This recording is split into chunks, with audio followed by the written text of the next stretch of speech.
A very, very good Saturday morning to you, and hope your morning is off to a relaxing and enjoyable start. You know, the weekend is just getting underway. June is just getting underway, for that matter, and a happy June to you. I'm your host, Randall White, and you're listening to Eat, Drink, Explore Radio, where we discuss food, wine, craft beer, travel, and tourism. And at this time each week, if you check your watch, it's 8:33, we feature our destinations segment when we focus on towns, cities, parks, trails, any location really that we believe is worthy of receiving a little extra attention. And that includes entire cities. Steve Alberts is joining us now. He is with the Austin Convention and Visitors Bureau. We're headed to Austin, Texas in the Lone Star State. Welcome to the show, Steve.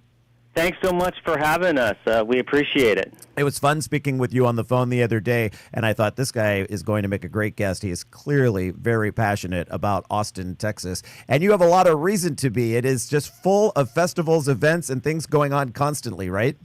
Yeah, there is so much going on year-round in Austin, Texas. For one, if you didn't know, we are known as the live music capital of the world. And, I mean, just think about it, because when you hear music, when you land around every corner and anytime in between, there's no reason. We've got about 2,000 live music venues and about 1,900 musicians who call Austin home. And what I think is so cool, and that I hear a lot from visitors, that the minute they touch down at Austin Bergstrom International Airport, live music greets them, but it also welcomes back the residents here, too, and that's just so cool. There are 5 stages. And what? At the airport?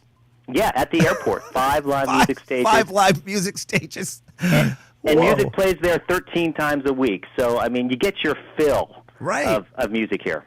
Okay, I've done a lot of flying, and I can honestly say I've never been to an airport that had a live music stage anywhere. So that in itself makes Austin worthy of discussing this morning. I also understand that there is a growing foodie scene there in Austin, and I'm wondering when someone from out of town shows up, what do locals tell them to try? You know, every city sort of has its signature dish. Well, we've gotten a lot of attention lately from high-end American to down-home barbecue and just about everything in between. Mm-hmm. So visitors can sample a diverse food, whether it's the hottest American restaurant or the food trailers. Lately, we've gotten a lot of attention with our food trailers. We have about 2,000 food trailers throughout town, and it's really a chance for visitors to experience the local flavor. Mm-hmm. It's a must-do. We always suggest people go. There's one place on South Congress that we call the Trailer Park because there are about 10 or 15 food trailers all parked next to each other. These are not what normally you would conjure up as a food truck. These trailers have places for visitors to sit down and eat their food. And there are some really elaborate food. Let me just tell you some. You've got a Mexican, Korean tacos. You've got gourmet donuts. I was telling you about this earlier. It's called Gordos, and you can cover it with fried chicken and honey butter. They're huge. They also have dessert-type fried donuts. I mean, I've tasted them. They're delicious. Gourmet donuts. Definitely eat it with someone else. Yes. What's the name of the Korean taco truck? Do you know? The Korean taco truck is Cilantro. Oh, okay. Because down in the Los Angeles area, Cilantro, I like that. Yeah. Down in the Los Angeles area, there's a highly successful Korean taco truck called Kogi. So I was just wondering if they had expanded all the way out to Austin, but it sounds like a different operation. Yeah, we have a Vietnamese one, East Side Kings. We've got one called Hey Cupcake, and they make the most scrumptious cupcakes, and they're huge. And they're known for their pink trailer right there, too. Now, there's also a growing craft brewing movement in Austin as well. You have a number of local breweries? We do have a number of local breweries. One that just came is a little bit north of downtown, and it's called Uncle Billy's Brewery. Brew and Q, actually. So they do some barbecue and brew. And they give people tours of the brewery, which is really cool, and they have tastings. And, of course, They top it off with live music, and it's out by Lake Travis, and you watch the beautiful sunset. It's out at Oasis, Texas Village, which is just a beautiful place to be out on the water, enjoy some of the outdoors, and then come in for some good barbecue and good beer. There's quite a bit of water to enjoy in the Austin area. Is it the Colorado River, a different Colorado River than one that people might think of, but is it the Colorado River that goes? No, it's the Colorado River. Now, we call it Lady Bird Lake, and it comes in right in the middle of downtown Austin.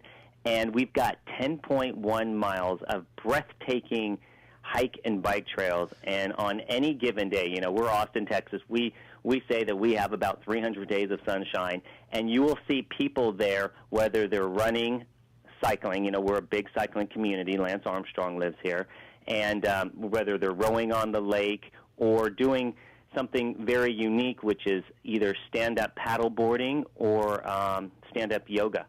Oh, the yoga on the paddle boards? Yeah. Yeah, they're doing that on Lake Tahoe right now, and it's something that I want to I want to try. I want to try yoga in general.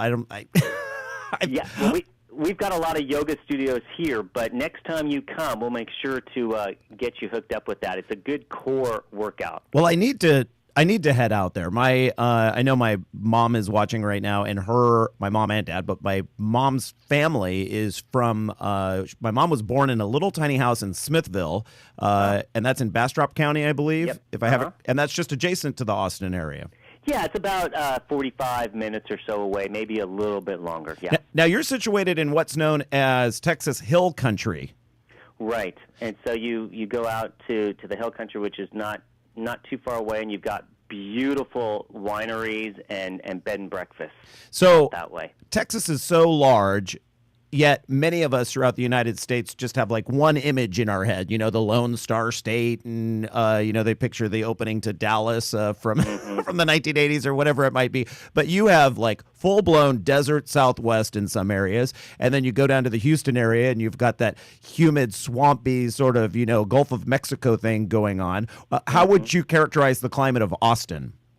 I think what I hear most from visitors is, wow, Austin is nothing like we pictured it, because it is very green and very hilly, and lots of trees and beautiful flowers and lakes, and so there's water throughout, and so people, I think, who have never come here for the first time, that's what we hear a lot. Plus, of course, just the live music and the energy and the vibe that they say, because we also are a university town. The University of Texas is just north of downtown, 50,000 students. We also are the state capital, so we've got that going on as well. We've got a very educated and engaged citizenry. Where does Austin rank in terms of population size among Texas cities?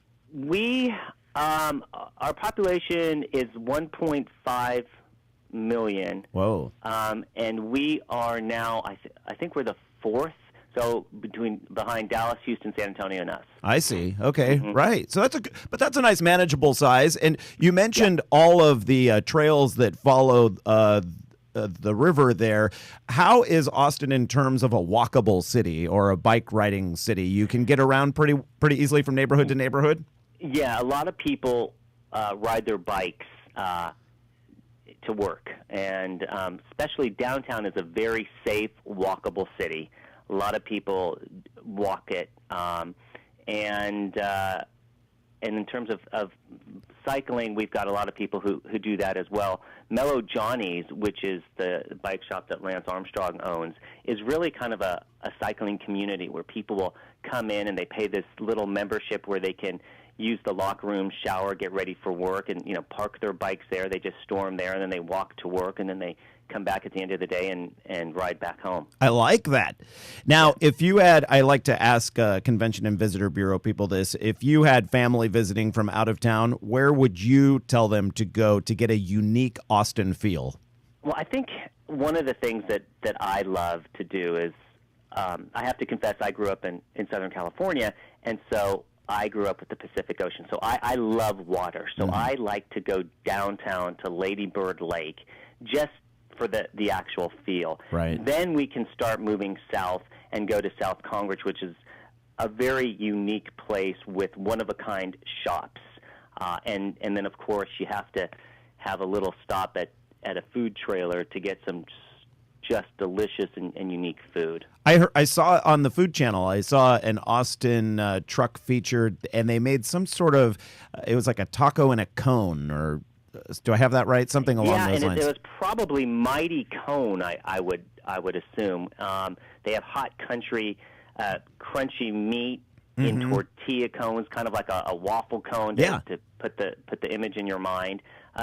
Just about anything you can think of is done. It was in the top 10 burgers throughout the United States, and I was like, that's not a burger. And speaking of burgers, we have a lot of burger joints, but one that's getting a lot of attention is called Hop Dottie Burger Bar. So it features gourmet burgers made with locally grown ingredients. We're real big on locally grown farm-to-market stuff. I could see that. The burgers range from just traditional to exotic. You can have something like an ahi tuna burger. One of my favorites is a buffalo burger. And then, of course, you've got the great beer. And there's a story behind the name, which is derived from beer, which is hop, and then the Dottie, which is a Scottish word for cow. Right. Thus, Hop Dottie. So they've got great beer, which we all love, and then they've got great food on top of that, and it's right there on South Congress. So it's a great little place. And a great website you have there for the Austin Convention and Visitors Bureau. We've linked it to eatdrinkexplore.com. Steve Alberts, thank you for giving us a snapshot of your wonderful city. Absolutely. Come visit. We will. And we're back in just a moment with Travel Deals.